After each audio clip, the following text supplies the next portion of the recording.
தாய் குப்பை எங்கள் நாய் படுத்துருக்குதுங்க மேலே இது குப்பை மேலே படுத்துருக்குது. யாரும் மிக்சர் வச்சுருக்காங்க. அது எப்படி மிக்சர் சாப்பிடும்? மிக்சரு ஸ்வீட்டெலாம் வச்சா சாப்பிடுமா? சோறு வச்சா சாப்பிடும்.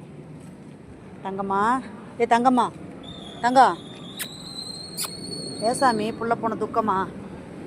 உங்களுடைய பிறப்புக்கெல்லாம், உங்கள் பிறப்புக்கெல்லாம் இங்கே யாருமே அர்த்தம் கற்பிக்கவே இல்லை சாமி. நீங்கள்லாம் ஏன் பிறந்தீங்கன்னு தான் நினைக்கிறாங்க மக்கள். ரொம்ப கொடுமையான ஒரு ஜீவிதம் உங்களுதெல்லாம். கஷ்டமாக இருக்குது எனக்கு. இதா சாமி வா, பார்த்தாங்க வா,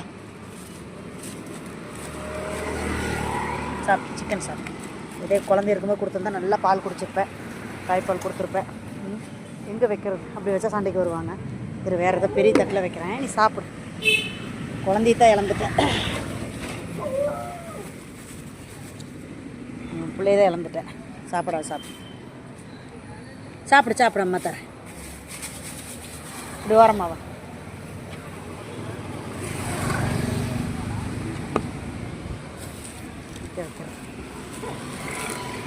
கம்பெனி வாசல் சண்டைக்கு வருவானுங்க. யாருன்னு போய் என்னென்னு சொல்கிறது? இருசாமி நீ சாப்பிடு சாப்பிடு சாப்பிடு. தரேன் அம்மா தரேன், அம்மா தரேன், அம்மா தரேன் தரேன், அழுவு கூட அம்மா தரேன். இருப்பா இருப்பா இருப்பா, அலையாது. ஒரு சோறு இல்லைனாலும் சுருண்டு படுத்துக்குது, சாப்பாடு இல்லைனாலும் சுருண்டு படுத்துக்குது. அங்கே பெரிய ஜிம்மி வெயிட் பண்ணிட்டு இருந்தாலாம். தினமும் கொண்டாந்து தரேன் சாமி உனக்கு. யார் உதவினாலும் யார் உதவலைனாலும் என்கிட்ட இருந்தாலும் இல்லைனாலும் ஏதோ ஒரு விதத்தில் அந்த கடவுளுக்கு உதவி பண்ணுவேன். நான் வரேன், சாப்பாடு தரேன், சாப்பிடு மனசார சாப்பிடு, வயிறாக இருக்கேன், சாப்பிடு சாப்பிடு. ஒரு குட்டியை ரெஸ்கியூ பண்ணி ஹாஸ்பிட்டல் சேர்த்துட்டு வந்தங்காட்டி அப்படியே ஓடியான்ட்ட வாசலோட குளிக்க கூட இல்லைன்னு.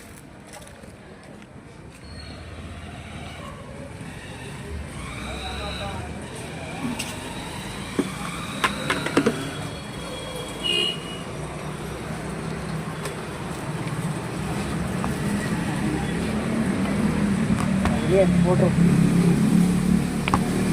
அவ்வளோ.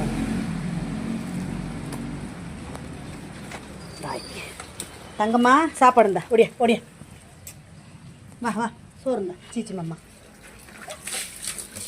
இந்தா சோறு சாப்பிடுவா. வாடி வாடி தங்க பிள்ளை சாப்பிடுவா. உங்கள் குழந்தைங்க வர ஆளுக்கு ஒரு சோறு திங்க இருக்கு. குட்டி இலைக்கிங்க, குட்டி இலைக்கு சோறு திங்க வர ஆளுக்கு பாரு. நீ சாப்பிடுவா. ஐயோ அவளே சோறு திங்கிற, நீ வா வா சாப்பிடுவா. உள்ள வேறு உழுகுது, உள்ள வேறு உழுகுது.